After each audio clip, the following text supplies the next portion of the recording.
गांव का नाम था अमृतपुर। नाम जितना मधुर उतना ही शांत उसका जीवन था। ये कोई आज की बात नहीं है, नहीं कल की।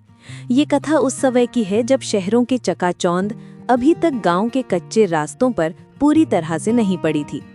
एक जमाना था जब अमृतपुर की सुबहें पीपल के पेड़ से आती हवा की सरसराहट से शुरू होती थी और शामें चौपाल पर बैठी बूढ़ी आत्माओं की ज्ञान भरी बातों से ढलती थी। ये कहानी सिर्फ जमीन और पानी की नहीं है। ये कहानी है अहंकार और अधिकार के बीच फंसे कर्तव्य और सामुदायिकता की। हमारे नायक थे दयाराम।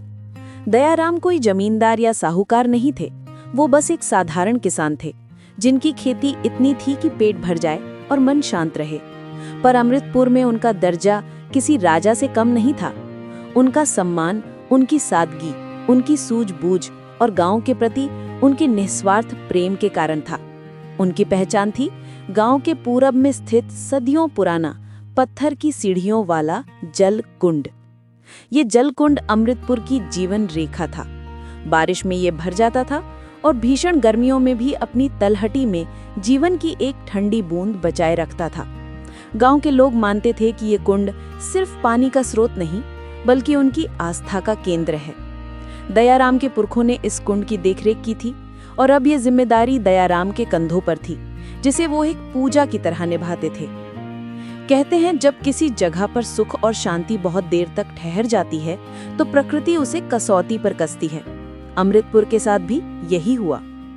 कई वर्षों की लंबी चुप्पी के बाद गांव में एक नाम वापस आया, बलवंत। बलवंत गांव के एक पुराने साहूकार का पोता था जो 25 साल पहले शहर की चकाचौंध में खो गया था। वो अब एक सफल सूट बूट वाला जमीन जायदाद का कारोबारी बनकर लौटा था। उसका लहजा, उसका आत्मविश्वास, उसकी आंखों में चमकती पैसे की गर्मी, सब कुछ अमृतपुर की मिट्टी से मेल नहीं खाता था। बलवंत ने आते ही गांव के बाहरी छोर पर एक बड़ी जमीन खरीदी, बिल्कुल उस जल कुंड के सटाकर। उसका इरादा साफ था। वो एक आधुनिक नफे वाली खेती करना चाहता था जिसमें हजारों लीटर पानी की जरूरत थी। एक दिन चौपाल पर दयाराम और बलवंत का आमना सामना हुआ।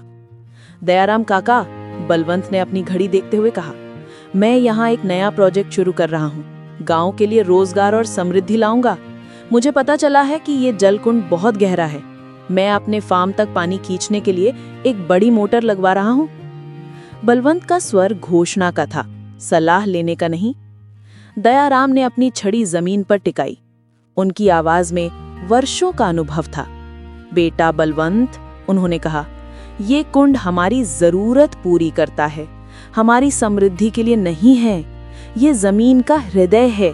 अगर तुम इसकी नसों से इतनी तेजी से खून खींचोगे तो हृदय सूख जाएगा।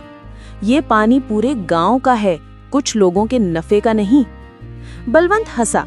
उसकी हंसी में शहर की तेजी थी। काका, ये पुरानी बातें अब नहीं चलती हैं। अब आर्थिक विकास का जमाना है। पानी एक संसाधन है जिसे इस्तेमाल करना ही पड़ेगा। मेरे पास कागज हैं, पैसा है और शहर के अधिकार हैं। ये कुंड भले ही गांव का हो, पर पानी खींचने की मेरी क्षमता पर कोई रोक नहीं लगा सकता। बस यहीं से विवाद की पहली चिंगारी उठी। बलवंत ने अगले ही दिन एक विशाल शोर मचाने वाला पंप कुंड के पास फिट करवा दिया। सुबह, दोपहर, शाम जब देखो वो मोटर चलती रहती। कुंड का स्तर तेजी से नीचे गिरने लगा। गांव दो फाड़ हो गया। एक तरफ थे दयाराम के समर्थक, बूढ़े, गरीब, किसान, छोटे दुकानदार, वे लोग जो जानते थे कि अगर कुंड सूख गया तो उनकी सदियों पुरानी जीवन शैली तबाह हो जाएगी। वे धर्म और सामुदायिकता की बात करते थे। दूसरी तरफ थे बलवंत के समर्थक, कुछ युवा जो शहर की चमक से आकर्षित थे, कुछ छोटे किसान जिन्हें बलवंत ने बेहतर बीज या सस्ती खाद का लालच दिया था। वे अर्थ और व्यक्तिगत स्वतंत्रता की बात करते थे। बात पंचायत तक पहुंची। बलवंत ने पंचायत के कुछ सदस्यों को पैसे और शराब से प्रभावित कर दिया था। पंचायत का फैसला अस्पष्ट रहा। बलवंत अपने खरीदे हुए पानी का इस्तेमाल कर रहा है। जब तक गांव वालों को पानी मिल रहा है तब तक कोई रोक नहीं। ये बलवंत की जीत थी। लेकिन नियति को कुछ और ही मंजूर था। उस साल इंद्र देवता रूठ गए। एक बूंद भी नहीं गिरी। गर्मी ने अपना विकराल रूप दिखाया। फसलें सूखने लगीं, जानवरों ने दम तोड़ना शुरू कर दिया और जलकुंड की सीढ़ियां दिखने लगीं जो भीषण गर्मियों में भी कभी नहीं दिखती थीं। अब गांव में हाहाकार मच गया। बलवंत का पंप अभी भी चल रहा था, लेकिन अब वो जमीन से सिर्फ कीचड़ और हवा खींच रहा था। कुंड सूख चुका था। बलवंत का अहंकार चूर चूर हो गया क्योंकि उसका आधुनिक फार्म भी सूख चुका था। दयाराम जानते थे कि ये होना ही था। वो कुंड को एक अतिथि मानते थे जिसे सिर्फ उतना ही लेना चाहिए जितना वो खुशी से दे, न कि जबरदस्ती छीनना चाहिए। गांव वाले दयाराम के पास आकर हाथ जोड़े। दयाराम काका, हमें बचाइए, आपने कहा था, हम बलवंत के लालच में फंस गए, अब क्या होगा? दयाराम की आंखें लाल थी पर उनके चेहरे पर शांति थी। जो हो गया उसे छोड़ो, उन्होंने कहा। हमारे पुरखे मूर्ख नहीं थे, उन्होंने इस क्षेत्र के भूगोल को समझा था। उन्होंने कहा था कि अगर मुख्य कुंड कभी सूख जाए तो विश्वास मत छोड़ना। दयाराम ने गांव के सबसे पुराने और सबसे विश्वसनीय लोगों को इकट्ठा किया। उन्होंने एक ऐसी कहानी सुनाई जो उन्होंने बचपन में अपने दादा से सुनी थी। हमारे दादाजी ने बताया था कि ये जलकुंड मुख्य रूप से एक पुरानी गुप्त धारा से जुड़ा है। उस धारा को सदियों पहले इसलिए बंद किया गया था ताकि लोग मुख्य कुंड का सम्मान करें और लालच में आकर भूमिगत जल को पूरी तरह से ना निकाल दें। इसे आशा की धारा कहते हैं। ये एक नया संघर्ष था। बलवंत ने आधुनिक मशीनों से कुंड को सुखा दिया था और अब दयाराम अपने पुरखों के ज्ञान से गांव को वापस जीवन देना चाहते थे। एक हथौड़ा और फावड़ा लेकर दयाराम ने कुंड के सबसे पुराने और काई लगे पत्थर के पास काम शुरू किया। उन्होंने एक विशेष चिन्ह पहचाना जो बरसों से उपेक्षित था। गांव के लोग, जिनमें अब बलवंत भी शामिल था, उनके साथ काम करने लगे। बलवंत का अहंकार टूट चुका था। वो अपनी शहर की डिग्री के साथ दयाराम के पैरों के पास बैठकर मिट्टी खोद रहा था। 3 दिन और 3 रात गांव ने सामूहिक श्रम किया। पसीना, मिट्टी और आशा के अलावा कुछ नहीं था।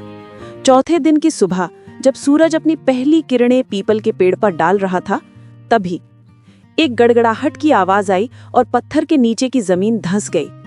ठंडी, तेजी से बहती हुई जलधारा ने सुरंग से बाहर निकलकर सूखे कुंड को भरना शुरू कर दिया। आशा की धारा! गांव वाले चिल्लाए उठे। दयाराम ने हाथ जोड़कर जमीन को छुआ। उन्होंने बलवंत की ओर देखा। बलवंत की आंखों से आंसू बह रहे थे। काका, मैंने सब कुछ खरीदने की कोशिश की, पैसा, जमीन, यहाँ तक कि पानी भी, पर मैं भूल गया कि धरती माँ बिक्री के लिए नहीं है। मैंने केवल नफे को देखा, आपने संबंध को देखा। आपने मुझे सिखाया कि लालच से छीनी गई चीजें क्षण भंगुर होती हैं, जबकि विश्वास और सामुदायिक श्रम से कमाई गई चीजें शाश्वत होती हैं। दयाराम ने मुस्कुराते हुए बलवंत के कंधे पर हाथ रखा। बेटा, ये सिर्फ पानी नहीं है, ये संस्कृति है। ये बताती है कि व्यक्तिगत विकास तब तक अधूरा है जब तक कि वो सामुदायिक विकास में ना बदल जाए। अब तुम अपने शहर के ज्ञान को और इस गांव के ज्ञान को मिलाओ। अब तुम एक निर्माता बनो, शोषक नहीं।